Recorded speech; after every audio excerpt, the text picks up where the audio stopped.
Hola a todos. Bienvenidos de nuevo a nuestro canal de aventuras. Hoy tenemos una historia emocionante que te mantendrá al borde de tu asiento. Prepárate para sumergirte en El misterio del tesoro perdido. Comencemos. Nuestra historia comienza en una pequeña isla misteriosa, donde un grupo de amigos decide embarcarse en una emocionante búsqueda.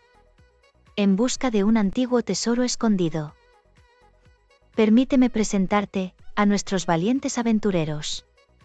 Tenemos a Ana, una experta en acertijos y enigmas. Luego está Juan, un intrépido escalador, que no tiene miedo a las alturas. También está Marta, la experta navegante, que guiará al grupo a través de las aguas peligrosas.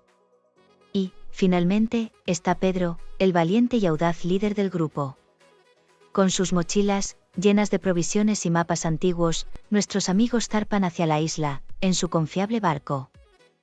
El viento sopla y las olas rugen, mientras se acercan a la tierra desconocida. Una vez que llegan a la isla, nuestros aventureros comienzan a explorar.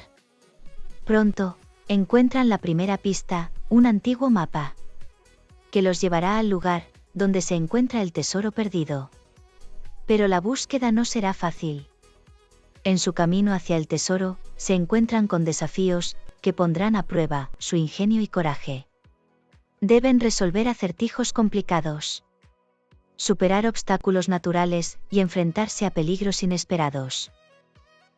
A pesar de los desafíos, nuestro valiente grupo de amigos se mantiene unido y se apoya mutuamente. Trabajando en equipo, combinando sus habilidades y perseverando, se acercan cada vez más al tesoro perdido. Después de una emocionante búsqueda llena de suspense, nuestros aventureros finalmente llegan al lugar donde se encuentra el tesoro. ¿Será el tesoro real? ¿O alguien más los habrá alcanzado antes? Y ahí lo tienen. Nuestro grupo de amigos ha superado todos los desafíos y ha encontrado el tesoro perdido. Su valentía, determinación y trabajo en equipo los llevaron al éxito. ¡Qué emocionante aventura!